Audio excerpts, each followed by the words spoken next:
I think it should mute us during this.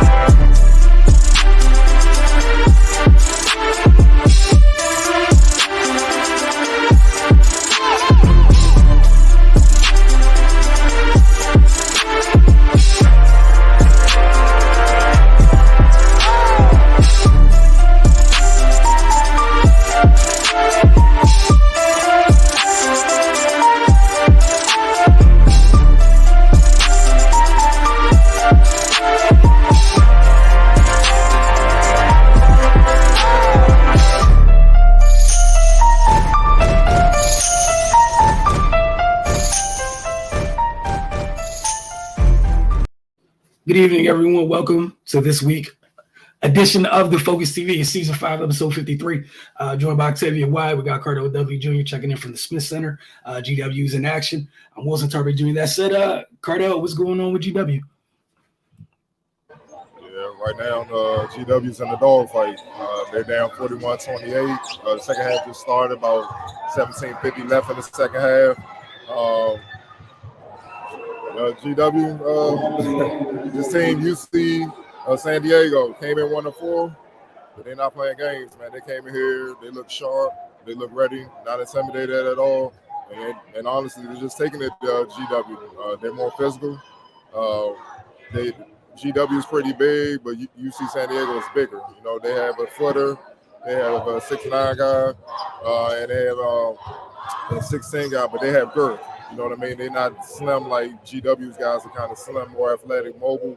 These guys can get it done in the paint, more traditional style bigs, and they've been taking full advantage of it. They've been dominating inside, and with the work they've been putting in inside and the way they've been controlling the boards, it's led to easy transition baskets, and also it's led to easy points inside, and they open things up from the perimeter so their guards can go on. Just a couple of things from the for right now.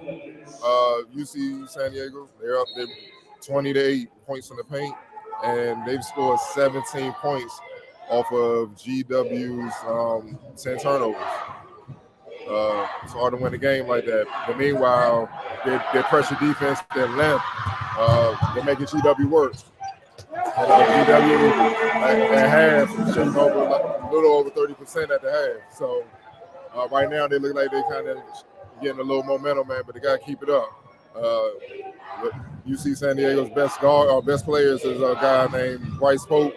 He came in averaging 16. He literally had 15 at the half on 6-8 shooting on 3 or 4 from deep. So he's torching the boys. And then they got another guy that's a freshman, Rodney Anderson, III, who controlled the game, scored with runners, hit shots from 3-point range, free throws, layups. He's great at coming off pick and roll. He's got a lot of shiftiness in his game, know how to apply the 3 speed, and he's keeping GW guards off balance, man. And he's getting in the paint. He's drawing and kicking or drawing and dumping it off for the bigs to finish inside. And that's what they're doing, man. That's why they're up right now currently 43-30, man. So GW, I figure something out, man. Well, it's going to be a very bad loss. You can't let no disrespect, one-win team come in here and just beat you. And, you know, expect the decision makers later on in the year to consider you if you're in the mix, if you're on the bubble to try to get in the tournament. It just won't happen. And that's the thing I think some people forget about is, you know, these early non-conference matchups, just how much it affects you down the road. You know, in real time, it feels like it's a bad night, but that could be the thing keeping you out if you don't win or put you in a situation where you have to win a tournament later. If you can, just talk about the task, how tall of a task is it for GW to try to get back into this game? You just talked about the backcourt of UC San Diego. Other guys got to step up. You know, everybody know James Bishop is the first name on every team scouting report. And, you know, right now, he has 14 points. No other GW player is in double digits. He has 14 points and 6 of 13 shooting with 2 rebounds, 2 assists. He got 4 turnovers, but he's trying to force action. He's the only one showing the post offensively. Brandon Adams is 2 for 6. He got 5. Max Edwards got 6. Ricky Leno got 3. The only other GW players that have scored is Clark and Brown. They both had 1 point. They need guys to step up. They need guys to wake up, like quick, fast, in a hurry, and put points on the board so they can put pressure on UC San Diego. Right now, UC, they're up 45-30 after Pope just scored the layup. Right now, they don't really feel pressure. They're playing loose because GW's not really applying it. They're not stopping them, and they're not scoring. So, it is what it is right now. Sometimes it's just as simple as that. You got to put the ball in the basket, and you got to find a way to do that. Right now, GW's struggling with that. Yeah, it sounds like for UC San Diego, it sounds like they've checked every box of what you need to do as a road team. Seems like they've checked every single box. So obviously, we'll catch up with you later. We got Wizards Outlook with you a couple times this week. But we'll see how GW fares. We'll find out from you next week how the setup's shaking out. But thank you, Cardell, for checking in. Enjoy the rest of the game. And, we got a lot to get through the rest of this evening. Octavia's going to start with the NFC East. We got some Wizards to get through as well. Going to get the Maryland Women's as we always do. But Octavia, we'll start with you with the NFC East, man. A lot of action, a lot of things moving around the NFL as a whole. So what's going on in your division? Yeah, man. It's another crazy week. It's like that's just what happens in the NFC East at this point. So, of course, everybody's past their bye weeks. So everybody played this week. I'm going to start with probably the most impressive of the 4 teams that played this week. Dallas Cowboys played against the Minnesota Vikings. The Dallas Cowboys actually annihilated the Minnesota Vikings 40-3. Dak Prescott was 22 of 25, 276 yards, 276 yards, 2 touchdowns, 3 carries for 16 yards. Tony Pollard had 15 carries, 80 yards, 6 receptions, 109 yards, and 2 touchdowns. Ezekiel Elliott had 15 carries and 42 yards and 2 touchdowns and 1 reception for 5 yards. I mean, kind of just even just reading the stats kind of just tell you how the flow of the game went. I mean, it was probably the best win of the season for them, especially coming off of a loss to Green Bay last week, especially with Minnesota coming off of a win against the Buffalo Bills last week. So it kind of made for a prime time, that late afternoon game where everybody was tuned in. And I'll be honest, I didn't expect that. I'm sure Minnesota didn't expect it either. The one thing that we, I've said is Dallas's Achilles heel is their run defense. Now, granted, their run defense wasn't terrible, but they still have some issues there. Dalvin Cook did average 6.5 yards per carry. But everything finally shook out the way it was supposed to. The defense is playing with a lead. So it's hard for anybody to run the ball against, another team when you're down by so many points. You got to throw the ball. Running the ball is not going to help. So that kind of took Dalvin Cook out of the mix.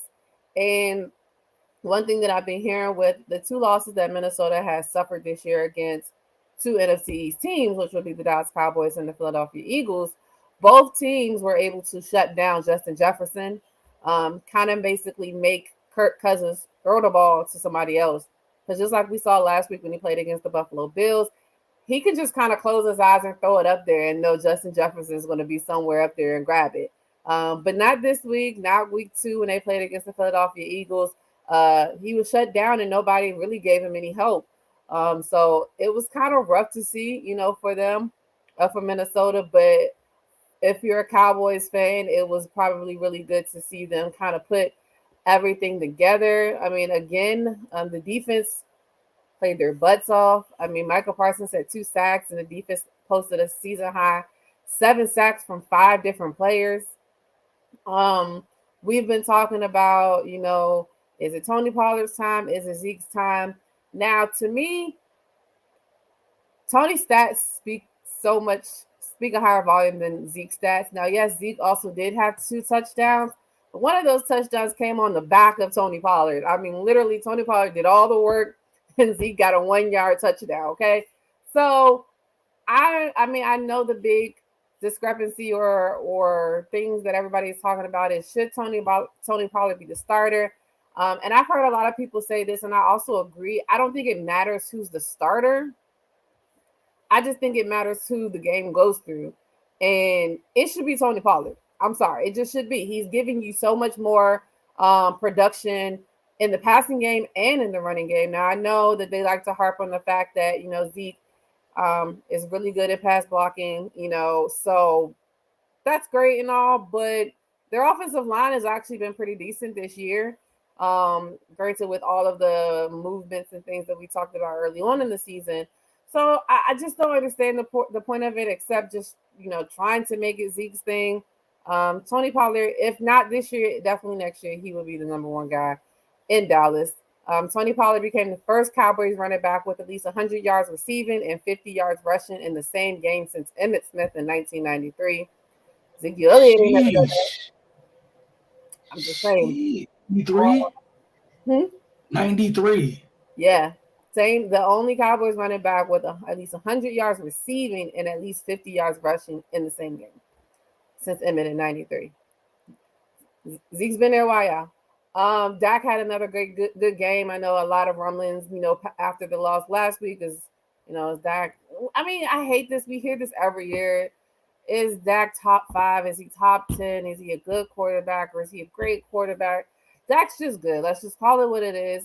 Everybody has bad games, off games, whatever you want to call it. He had a season high in completion percentage in this game in 88%. I mean, Brett Maher kicked the 60-yard field goal twice, in fact, because one of them was called back due to a review of the catch before that. I mean, just all around, they just had a good game on all three facets of the game. So they deserve to win that game 40-3. And they have a very short week this week because they'll be playing against the New York Giants this Thursday on Thanksgiving. So that'll be at 4:30. That's the midday game. So that should be interesting in the NFC East battle. It should be interesting, but it should be the outcome that we all think it should be. But again, you never know nowadays in the NFL, which leads me to my next one. We might as well talk about the team that they're going to be playing against on Thursday. That will be the New York Giants, who play the Detroit Lions. Like I said, any given Sunday, we've talked about Detroit. I've talked about Detroit ad nauseum this year. If they're good, if they're not good, they're right there. They play so hard for Dan Campbell. They were finally able to, well, not finally, they have won other games this year, so let me not say that. But they were able to get the win this week. They defeated the New York Giants 31-18. Daniel Jones was 27 of 44, 341 yards, 1 touchdown, and 2 interceptions, 7 carries for 50 yards and 1 touchdown. Saquon Barkley had 15 carries, 22 yards, and 2 receptions for 13 yards. Matt Breida had 3 carries for 13 yards and 1 touchdown and 1 reception for 16 yards. Wan'Dale Robinson, 9 receptions, 100 yards, and Richie James had 3 receptions for 48 yards and 1 touchdown. This was basically, I'll be honest, probably the Giants we expected all season.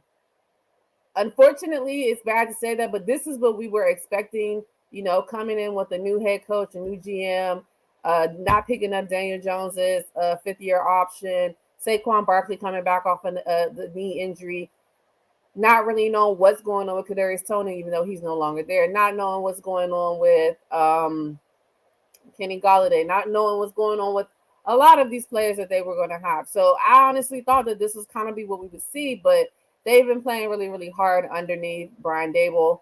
And this was probably their sloppiest game of the season. And the reason why they lost is just because they did what they usually do. They reverted to a lot of their old ways. Daniel Jones did what he hasn't done for most of the season, which is turn the ball over with the 2 interceptions. Saquon, I mean, the numbers I've been reading for Saquon these past couple of weeks have been ridiculous. I mean, like 35 carries a game, 100 and however many yards. So if Daniel Jones doesn't have a good game and Saquon Barkley doesn't have a good game, it's a wrap. They don't have enough talent on that team offensively to be able to, unfortunately, even hang with the Detroit Lions. I mean, the Detroit Lions have a lot of good pieces on their team. You know about Amon-Ra St. Brown. And I mean, we talk about DeAndre Swift so much, but of course he's been injured a lot this year. So Jamal Williams who of course used to play for the Green Bay Packers, who was kind of the odd man out between him, AJ Dillon, and Aaron Jones. I mean, he ran for 3 touchdowns. He had a day. And like I said, if the defense isn't going to be able to hold it and the offense can't keep it going with Saquon and Daniel Jones, they don't really have a chance. I mean, Kenny Golladay, I think he finally got a catch in this game. I think he had maybe 3 catches for 48 yards, nothing to call home about. But the fact that he finally, got in the stat sheet says one thing. But the fact that it was on a loss doesn't really mean much. I mean, on the other side of the ball, like I said, I talked about the defense, but then on the offensive line, they never really got settled in, couldn't open any rush lanes for Barkley. I mean, Breida did get 3 carries, 13 yards for a touchdown, and Jones had 1 rushing touchdown as well. But outside of that, they couldn't do anything, as well as they really couldn't protect Daniel Jones that well. Daniel Jones was hit 10 times and sacked twice. So I know he needs an ice bath, probably still in the ice bath right now, because again, they're on a short week as well. They will be playing against that man, that team that, like I just talked about, that had 7 sacks. So to do that and then to go and play against the Dallas Cowboys, also where the New York Giants are also piling up more and more injuries. They lost 6 players in this game that did not return. Wanda Robinson is out for the year with a torn ACL, and cornerback Adoree Jackson is out multiple weeks with the MCL sprain. It's getting tougher and tougher for them. I think they're 7-3 now, or it might be 7-4. I gotta look at the actual. Yeah, 7-3 now. So it's getting tougher for them. Again, like I said, they're going to play against the Cowboys, and it's definitely getting a lot tougher for them because there's another team that's coming up on their heels at this point, which will be the next game we'll go to, which is the Washington Commanders, who played against the Houston Texans this week and defeated the Texans 23-10.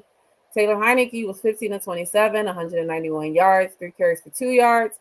Antonio Gibson had 18 carries, 72 yards, and 3 receptions for 31 yards. Curtis Samuels had 2 carries for 18 yards and 1 touchdown and 1 reception for 10 yards. And Logan Thomas had 5 receptions for 65 yards.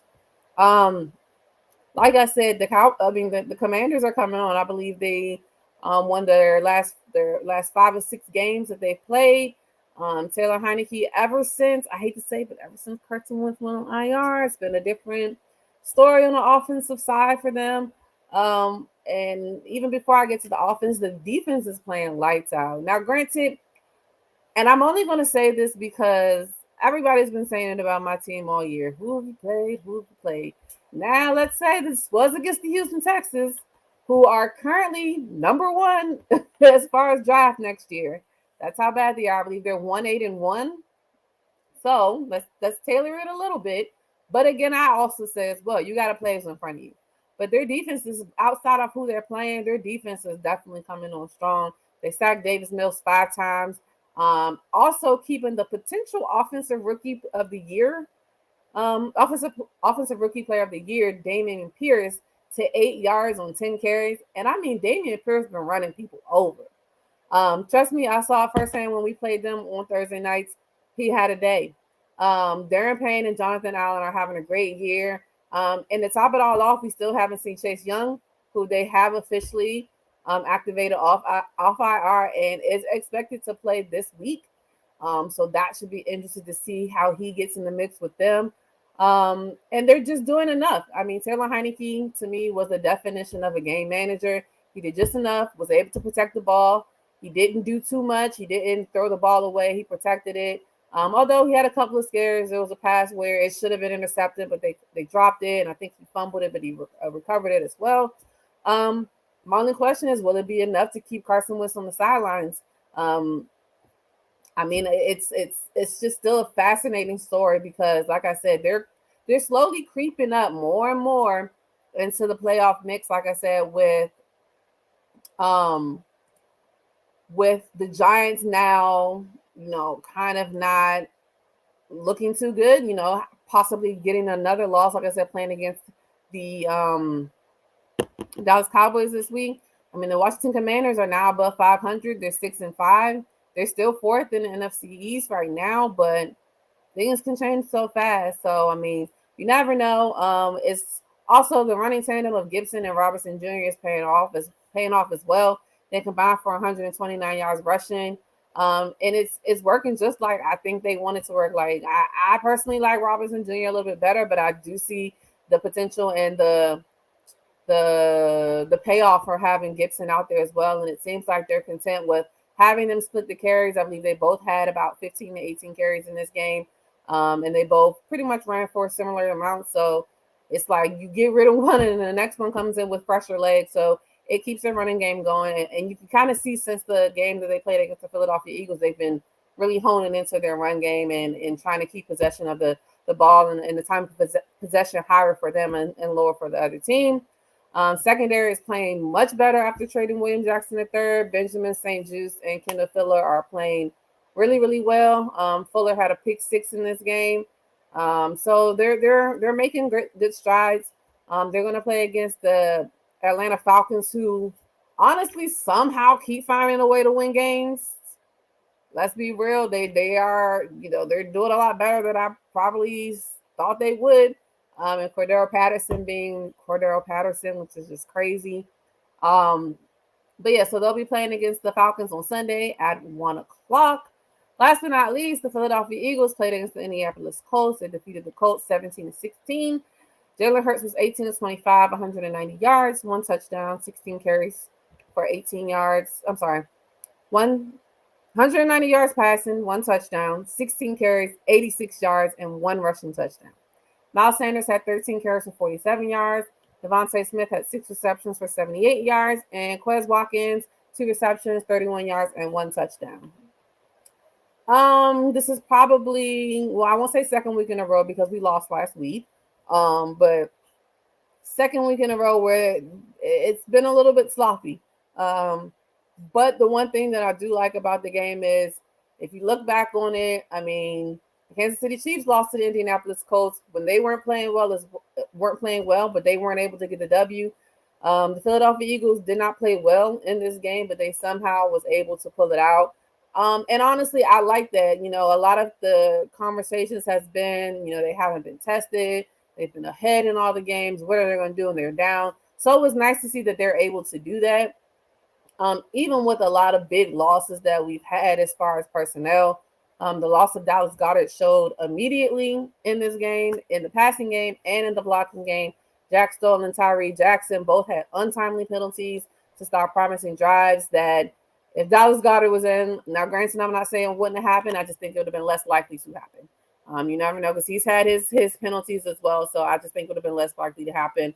But again, Tyree Jackson just came off of the PUP list, coming off of I think he tore his ACL or his Achilles, one of them.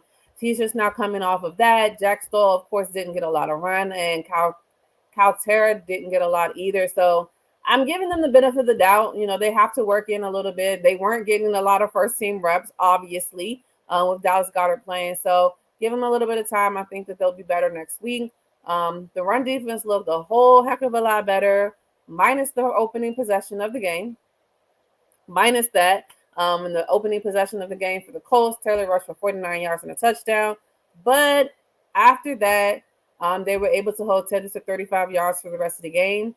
And that's only with our new additions, because I don't think I was able to gloat or have fun about this last week because it happened after the show. With the new additions of Linville Joseph and Ndamukong Suh in the middle now, and with them only being there a few days, Linval being signed on a Wednesday, Sue being signed on a Thursday, both suiting up to play on a Sunday. Didn't have a lot of time to learn the playbook, and to really learn the scheme and everything. But they went out there and had a big impact. I believe they said Joseph played 40% of the snaps and Sue played 26% of the snaps. So I just expect for that to increase. I believe we have another week or two before Jordan Davis comes off. So if all three of them are in at the same time, that's going to be wild to see these big, huge human beings playing, especially because, as the season progresses, we play a little bit more of some teams that can do some things. I mean, the next game is going to be against the Packers. Now, granted, the Packers lost this past week. They beat the Cowboys the week before. We know about Aaron Jones. We know about AJ Dillon. It just depends if they're going to get him the ball. So as long as the run defense continuously to get, improved, that's all I can really ask for until Jordan Davis gets back. And especially, like I said, with Joseph coming on a Wednesday, Sue coming on a Thursday, they both combined for a sack. So all in all, I think it was a pretty decent day for them. But the biggest concern really is just the offense. The offense has looked stale lately. And like I said, it didn't get any better with Dallas being out. I know a lot of them are nursing injuries. I know AJ Brown has an ankle injury. And it's just been a little bit touch and go. So I just think they need to kind of really get revved back into it. They got, they play Sunday night. Y'all know how much I hate nationally televised games. I am over it. If it's not the playoffs, I don't want it to be on the nationally televised game. But that is what it is. Shout out to Jalen Hurts, who took over the game when we needed him to. Did what a quarterback is supposed to do. He was very poised. He did not let the moment be too big for him. He took over. He used his legs to get the job done. He had 8 carries for 49 yards in the fourth quarter, including a 7-yard touchdown run to seal the game. I mean, it was an ugly win, but it was a win nonetheless that we needed. It takes us to 9-1, still the best record in the league. Again, records mean nothing. They mean something because, of course, we want to get the number 1 seed. But there are still teams I think are playing a little bit better than us, regardless of what our record is and what their record is. I mean, the Kansas City Chiefs are playing out of their mind, like ridiculous. I mean, we talk about the Cowboys, how they played. I mean, the San Francisco 49ers last night, ridiculous. I'll let you say that. But it's getting a little bit real in the NFC East. Now, granted, I'm glad that the Cowboys did defeat the Vikings, take the Vikings a little bit off our heels. So now, by some miracle, I hope the Giants win on Thursday. Absolute chaos. I told my coworker, I said, yeah, I'm watching football on Thanksgiving. I'm hoping 2 teams lose in the same game. If it's possible, hey man, but now look, if there's a tie somehow, we're gonna reference this. That's what loss in the close division. I think I can. I'm for a tie. That's exactly like that way nobody technically loses, but your team wins. Like it could work. Look, yeah, the NFC's starting to heat up a little bit. You got some teams that are slow starters. You mentioned one of them. They don't seem to start to value their life until this point of the year in San Francisco. Very unserious group till about halfway. To a lot of injuries too. Man, the injuries thing is that's par for the course. It's like every year. Yeah, so not to be rude, but us in Baltimore, you just sign up for the injuries. It's a matter of who. Can you manage it, or is it your top level dudes you can't get through the year? Because both places build their roster pretty well. And yeah, with the San Francisco thing, credit to James for doing his job. But again, this goes back to, I don't know if I had a conversation with you, but I saw my cousin, when they made that trade for 23, I felt like Kyle was trying to James-proof the offense. This is to keep you from doing anything crazy. He's right there. He's never too far away from you. Right before you think about doing something wild, hit 23. I think there was a play last night. And there was a play when he hit 23 and BA was open. But you can't get mad at him for hitting 23 if every dump down to 23 is at least 8 yards. Mm-hmm. Versus hospital ball to Debo, hospital ball to George, throwing right at the robber. We've seen the other scenarios. So, it is what it is. But I think for them, it's just about how healthy they are as they make the run. The big thing for them is as they've accidentally fallen to this point, they're undefeated in the division. So, which is one of the first times ever Harbaugh didn't do this at all, either being 4-0 in the division because Seattle owned them. So, it is what it is. Real quick, we're not going to spend too much time on this. I thought we were, but we won't. We're going to let you guys soak in these games. We got Buffalo, Detroit on Thursday. We got Giants, Cowboys. We got New England, Minnesota. I refuse to address New England, Minnesota because I feel like that was a typo by the schedule makers. You talked about the Giants and Cowboys already a little bit. You're hoping for a tie. You want chaos in the NFC East. Cool. Your thoughts on Buffalo and Detroit before we take our first break of the night? I mean, honestly, I don't think as long as, I mean, I don't really think it should be an issue. Like, it's Buffalo and Detroit. Like, come on. Like, the only way I think Buffalo loses is if they beat themselves. And if they do take Detroit lightly, because as we've talked about since Dan Campbell has been there, they are going to play hard. They're going to play hard.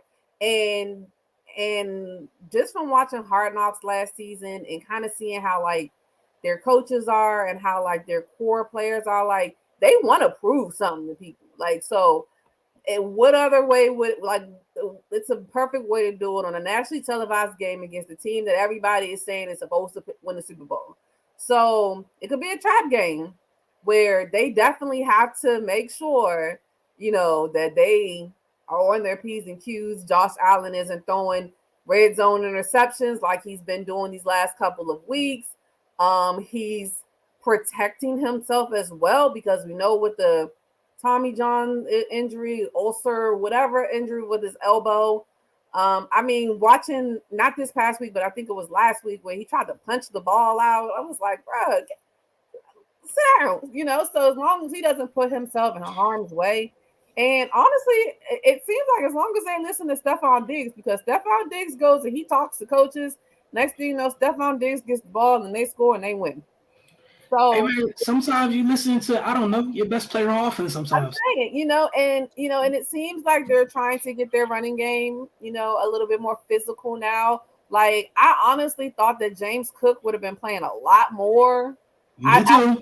I feel like, to the point where like I drafted him in one of my fantasy leagues. I was like, they gotta play him eventually. Like, I have to stash him because I know he's not going to play in the beginning. But I think they got so turned off by, I think he fumbled with his very first carry as a rusher. And I'm like, and it just seems like they put him on the back burner ever since then. So to see him get some burn yesterday kind of gives me more hope that they'll give him a little bit more, because I'm like, they're going to need him. After trading, I think they have Nyheim Hines now. You're gonna need a bruiser. It is what it is. We're getting into that time of year. Like, have you seen his brother? Like, come on, bro. It's got to be somewhere. So I think if they can kind of do that, it should be fine. But like I said, you can't discredit Detroit anymore. Like, I know we've kind of always looked at it as as a W every time you play against them. But I think they are really starting to put it together. I mean, even like I said, without DeAndre Swift playing, which I thought was probably their best offensive player. And I'm very partial to their running backs coach, because I love Deuce Staley. I never wanted him to leave our coaching staff. Staley is a great running back coach, and he's teaching them boys something. And I mean, Amon St. Brown and Jared Goff is also probably on a prove-it tour as well. So, I mean, you can't count them out, but Buffalo should be able to just do Buffalo things and go ahead and get out, and just make sure they keep an eye on Aiden Hutchinson, because he's been everywhere. Yeah, I got an Aiden Hutchinson take, but I'm gonna let the boy live for a week. Maybe I'll fire it off soon. I feel like Detroit might have been a little bit closer to where they wanted to go if a different choice was made at that spot. However, I'm going to mind my business and let them live. They do play incredibly hard, and kudos to them for that. But again, everybody enjoy Turkey Day. Clearly enjoy football on Turkey Day. We're going to take a first break. When we get back, I got a couple updates for you guys. I'm going to start with the Wizards and get the Maryland women's basketball. Then I'm going to take a deep breath, because there's a whole lot I got to say. And we're going to get into some of these rapid fire topics. You're watching the Focus TV. We will return shortly.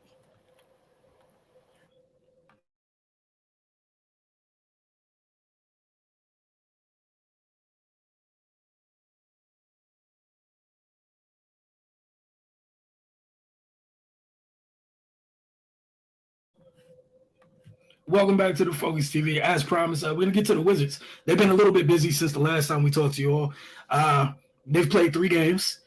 The first was an ugly loss to the Thunder, okay? There's no acceptable losses to the Thunder, so we can start there. I didn't need to add ugly to describe it. But Shai Gilgeous-Alexander went absolutely nuts in D.C. last week. They didn't have an answer for him at all. He did what he wanted. Nobody on that team could stay in front of him, no matter what anybody tells you. The Young Thunder, they were relentless as a group in attacking the paint. They ran after makes and misses.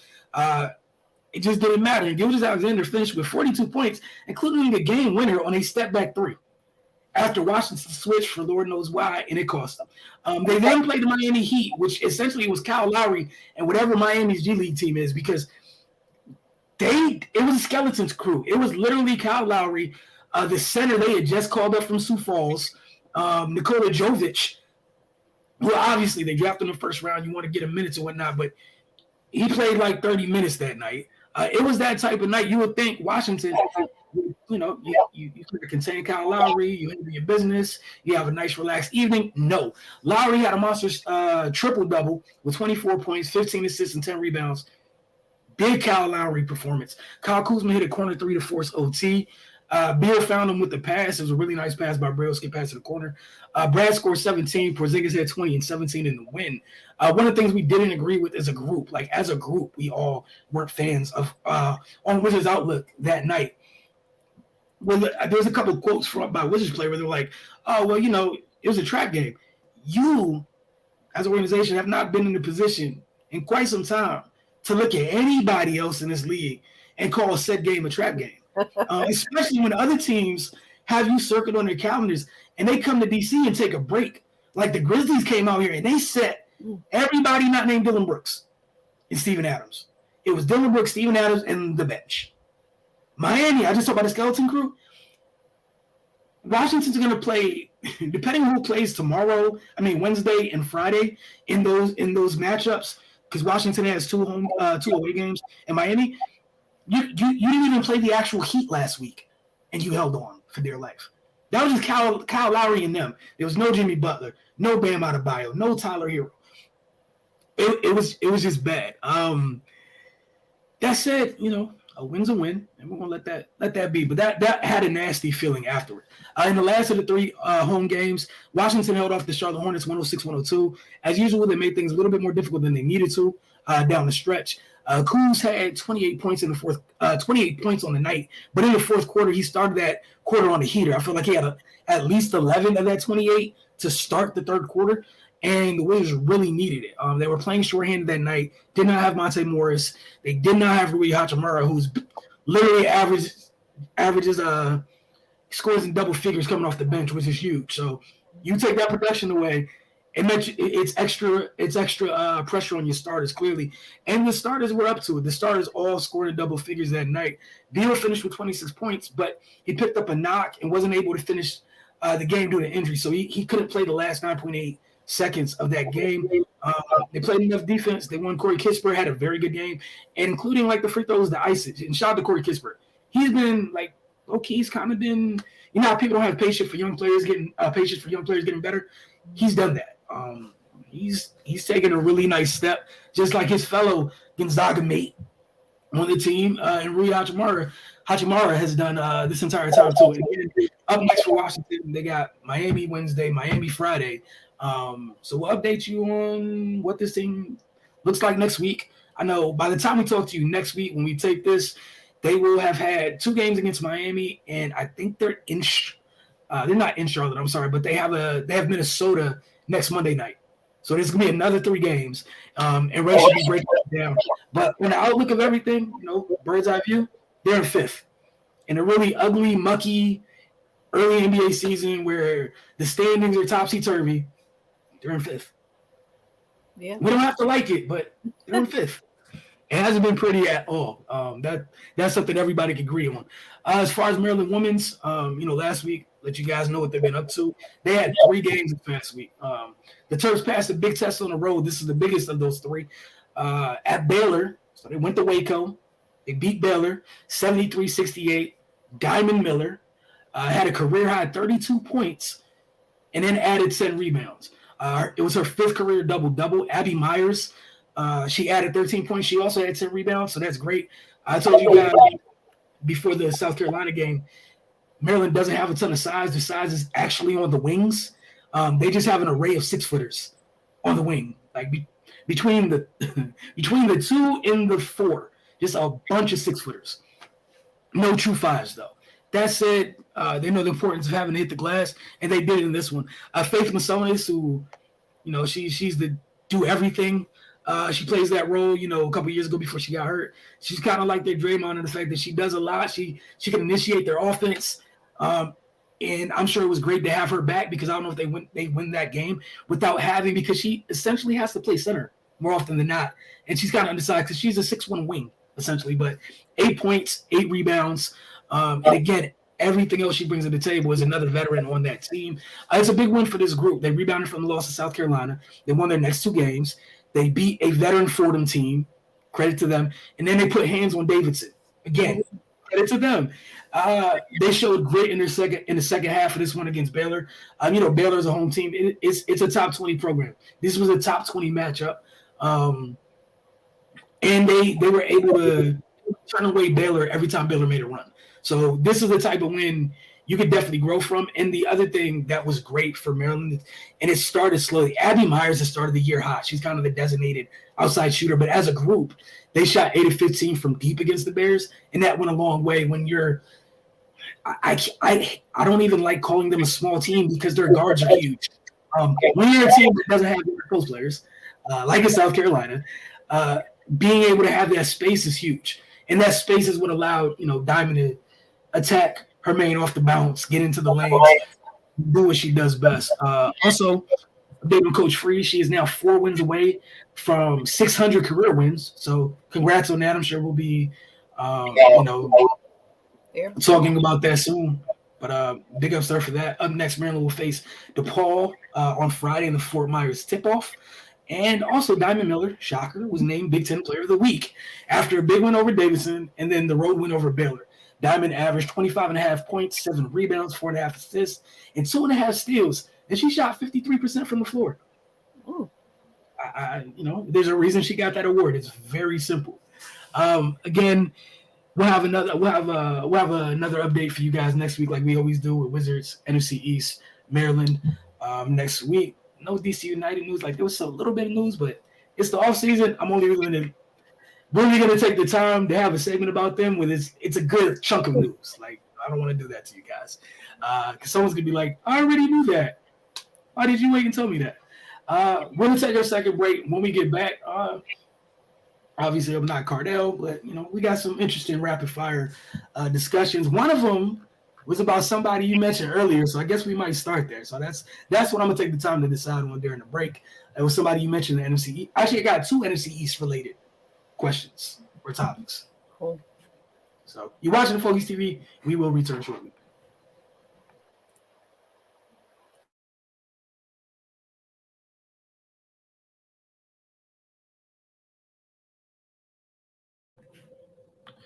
Welcome back to the Focus TV. Octavia, it is time for rapid fire. Let me go ahead and get this up. This is the correct thing, the right way to go into rapid fire. All right, so we're gonna start with Ben Simmons because I got time today. I want to talk about this. I have time. We never turn down the opportunity to be petty here. Oh no, it's something that we part of life.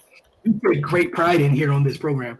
That said, Ben Simmons has started to look like go figure, Ben Simmons, slowly but surely. It's almost like someone coming off of back surgery will need some time to get acclimated to playing professional sports. In his last 3 games, he had 11 points, 5 rebounds, 3 assists, and a steal in a blowout loss to the Kings. That said, he was the only positive thing in that loss to the Kings. It was just that. Then he built on that.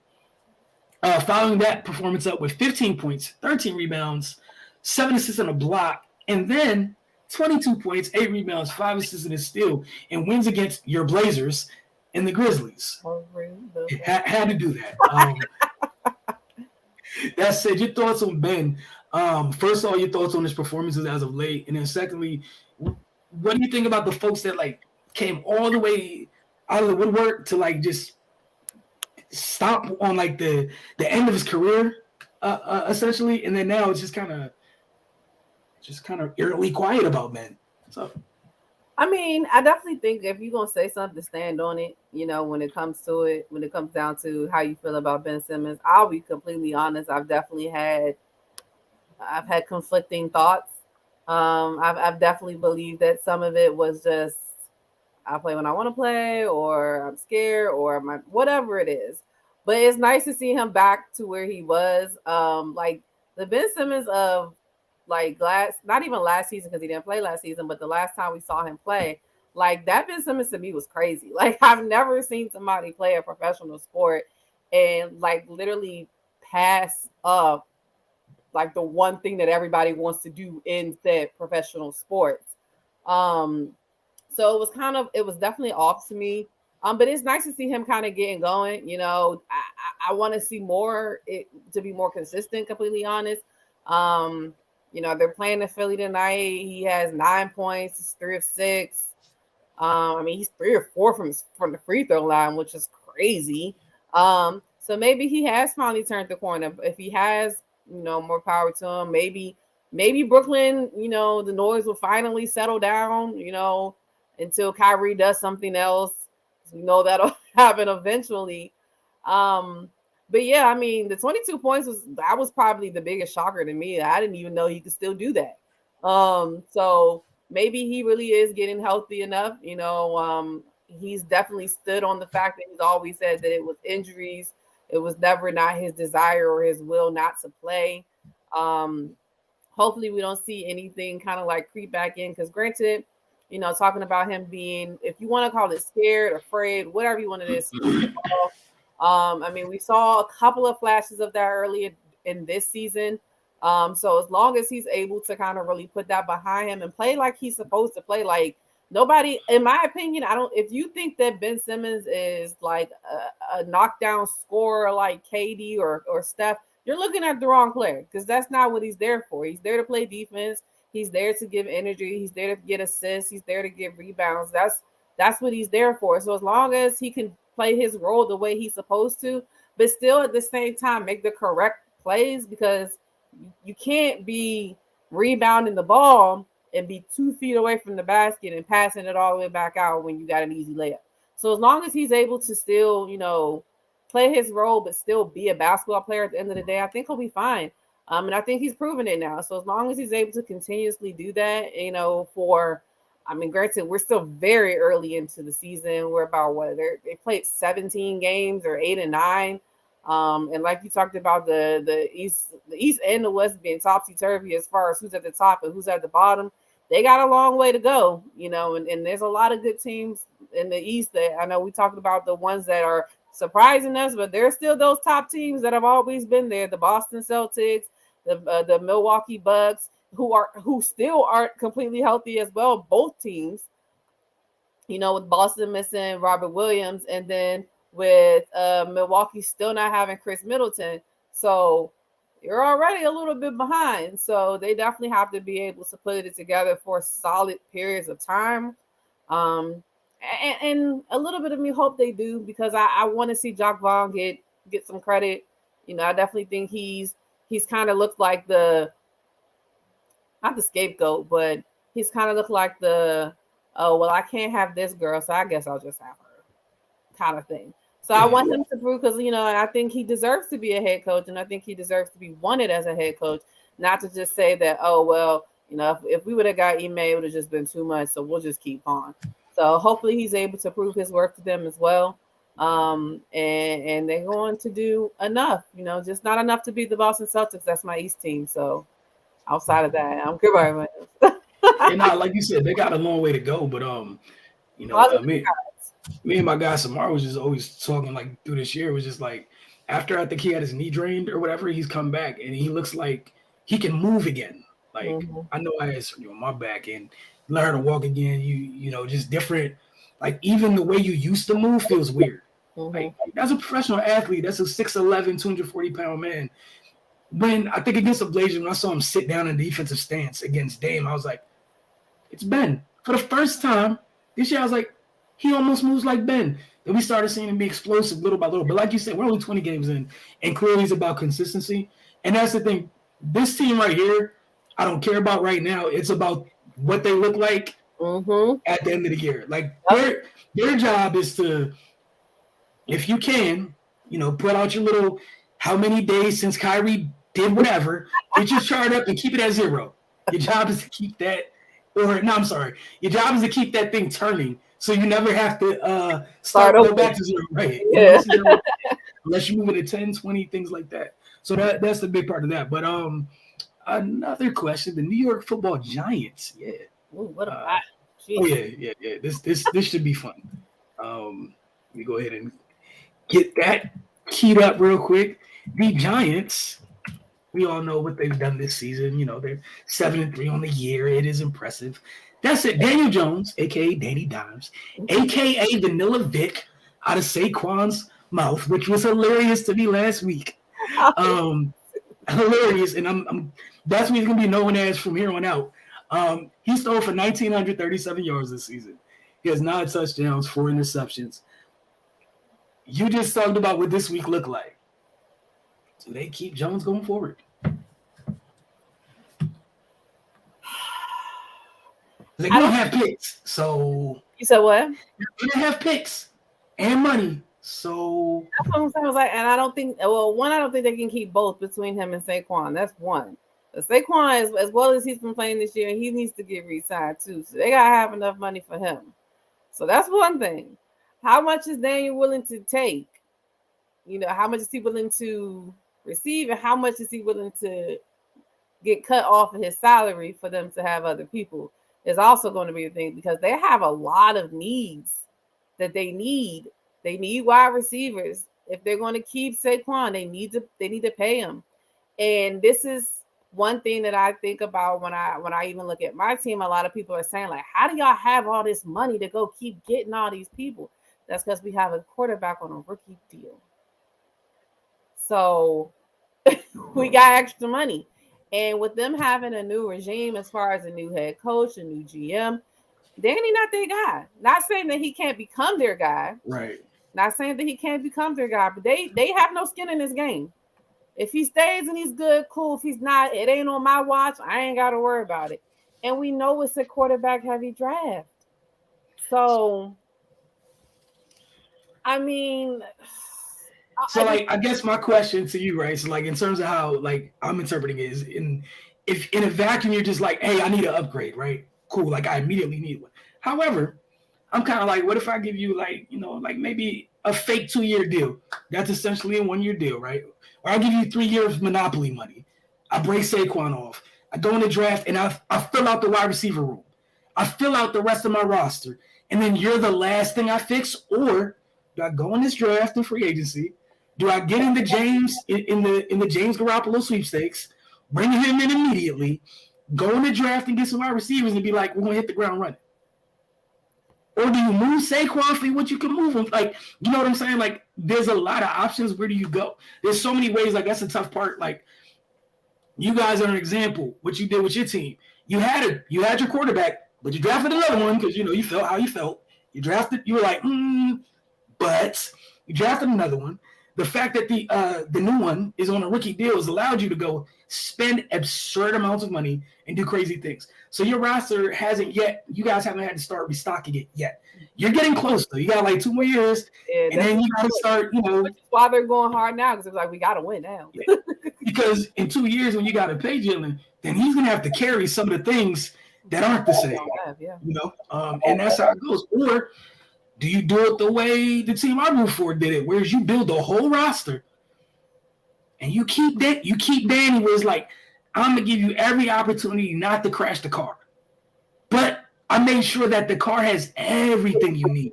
I was so circulated. I was like, when Jimmy first got here, it was like a Volkswagen, right? They kept building a roster. Then it's a Ferrari. Don't crash the car, James. Don't do it. You get Christian, you got a spaceship.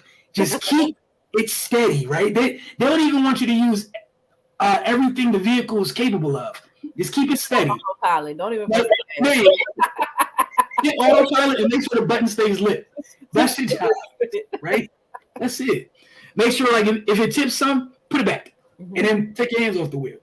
So do you go that approach, or do you do what you guys did, which is kind of we're mad young, there's quarterbacks in this draft, go get my guy if you're Brian Daboll, and know that if I got my guy, I got 4 more years to build the rest of the roster. I'm taking that option if I'm Daboll. You're taking the second one. Yeah, and honestly, because it's like you said, go to get your guy, the guy that the guy that's going to help you keep your job. Let's keep it on. If I felt like I lost my job, at least I lost my job on somebody that I believed in. Not saying he doesn't believe in Daniel Jones, but that's not who he was there to pick. Right. And honestly, I do believe that some team out there is willing to give up something for Daniel Jones. Somebody somewhere. There's a lot of teams down bad at the position. Like, matter of fact, I was listening this morning. They was like, shoot, if Zach Wilson don't pan out, just ship Daniel Jones over to the Jets. You know, so I believe that somebody somewhere would take him, and they could still get, you know, some draft capital behind it. And I think you start over, because I honestly feel like they're kind of doing that anyway. Because, I mean, nobody told me the reason why they got rid of Kadarius Toney. Why? We just saw him go to Kansas and score a touchdown. What are we doing? You know, granted, the quarterback play is completely different in the two places. Right. I completely understand that. And we know Kadarius Toney has had a lot of injuries. But I mean, I'm all for, you know, going all in for me. And we've seen the type of, you know, development that Brian Daboll can do with a quarterback. I mean, we saw it with the machine that is Josh Allen.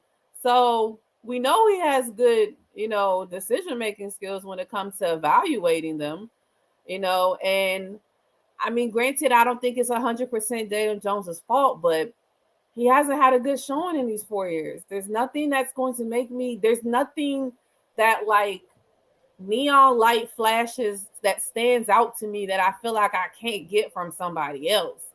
And I can start, like I said, with a rookie on a rookie deal, and I can start to build those pieces around. I mean, hell, $75 million is going to Kenny Golladay, and he's not doing nothing. You get off some of these bad contracts. Yeah, so get your rookie, like you said. I think the most important thing anytime a new regime is you get your guy. Again, seeing it firsthand, I don't think my team that I root for has got their guy. However, they built the rest of the roster up enough that you're always in the conversation. The Giants have a key opportunity here. Go get your guy, and you can grow at the same time versus the opposite way. Like, I think the Eagles did it pretty well, but even then, like, they're about to get to the point where you got to restock, you know, to make sure the depth is right, because it's just part of it. It's tough. You don't want to end up like, you know, the Rams have been super lucky recently that nobody got hurt. 1 year they have some injuries. Oh my goodness, it's over. Mm-hmm. You know, ain't gonna be after picks then. Yeah, right. Then it's you got some more. You got some more of those picks. Like, that's where you at now, because your top guys got dinged up. Meanwhile, Baltimore, and you know that meme with dude in the noose, and he's just like, first time. Oh yeah.